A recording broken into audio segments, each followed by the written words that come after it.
Hello, welcome back. DJ Vic Vapor with you. Continuing on Max for Live DNA course, DNA effects course. This tutorial, we're going to focus on reverb. So I've got my reverb send channel open with the standard reverb that comes into Ableton here loaded. We're going to open that dry wet all the way. And this particular reverb that you see in the audio effects of Ableton is considered an algorithmic reverb. So essentially it's using mathematical equations to create the reverb effect. Whereas Max for Live in our audio effects, if we scroll down here a little bit, we've got convolution reverb. Completely different concept. Convolution reverb, you can Google it, Yahoo, whatever, do your research if you want to know more about it. I'm not exactly the expert in reverb. I'm just showing you how these things work to create different sounds. But convolution reverb relies on the recording, an actual live recording of a space. So we've got Convolution Reverb and Convolution Reverb Pro. In this tutorial, I'm just going to bring down the Convolution Reverb. And when it loads up here, you see that it's got like a wave file listed here, and it's 5.27 seconds long. So that's a pretty long reverb sound. And it's from these two categories here. The type, you can pick real places, you know, all the different categories of type of sounds. And then you've got, within that type, you've got an impulse response, which is the actual recording, the live recording of that environment. So that, I changed it, and that changed the length, 1.25 seconds, and you saw the waveform kind of, you know, change as well. Now you've got your standard basic maneuverings here, which is decay, and you can watch the waveform change in real time as I move these. You've got your decay, your size, pre-delay, width, your makeup gain, and your dry wet. Since we're on the return channel, I'm going to crank that guy all the way open. You've also got some real basic EQ kind of stuff here if you want to dial in some specific frequencies. But let's take a look at, we'll turn this guy off and let's take a look at what this algorithmic reverb is going to sound like for us. So I've got the synth channel going here. I'm going to go ahead and push over to our return channel so we can get a reverb sound.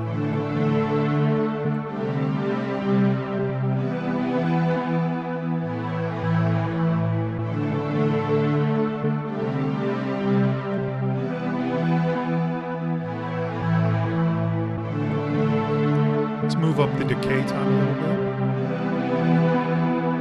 Change it to a high quality.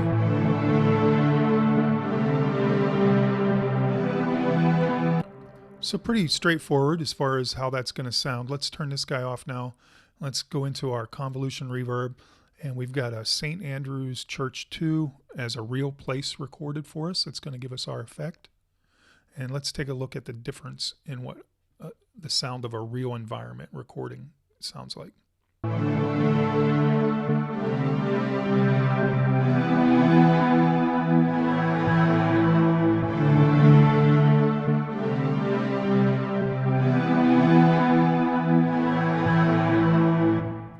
So right away you can tell some really cool textures there.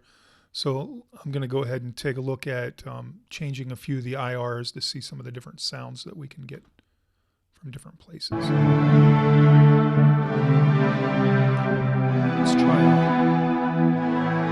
try a plates reel. And we've got a short. Let's open up some of the decay. Let's open up some of the size.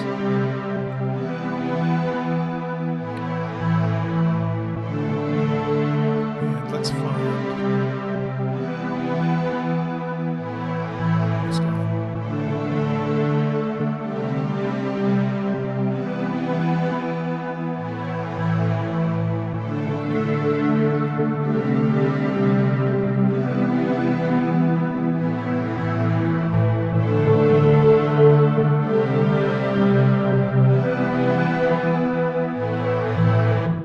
So hopefully you're able to distinguish that unique convolution sound out of that. compared to the actual reverb. Let's go ahead and A/B it. So here's our actual reverb. Algorithmic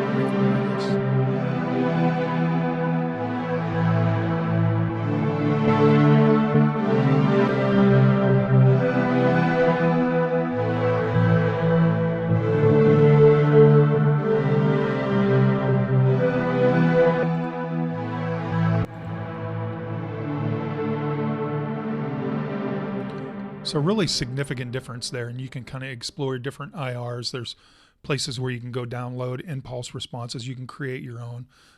That may be for another tutorial, who knows. I mean, I've got loads of my own impulse responses that I've created over the years from different sounds. Give you an example real quick of what that looks like. I've got a file set up over here called IR samples, and all these are just labeled by my own unique mindset, but you know, you can bring in this IR right here, drop it in. Now I've got whatever this sound was that I created as a convolution reverb. So I'm curious to hear what that is actually. Let's see what it is. Probably something crazy.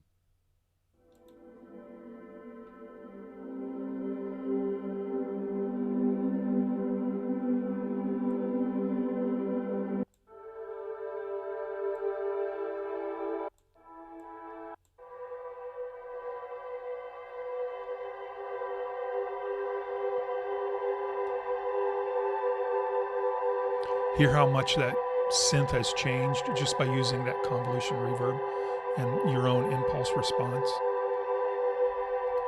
And essentially, if you're curious to know how these were created, they're just WAV files. They're real short.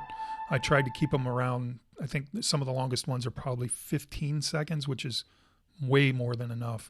Really, you only need maybe 10 seconds or less because you're not really going to get, you know, too far into that kind of length of reverb as far as being manageable. So that is Convolution Reverb, Max for Live DNA Effects course. Let's move on to the Convolution Pro Reverb in the next tutorial and take a look at what the differences are and what it offers.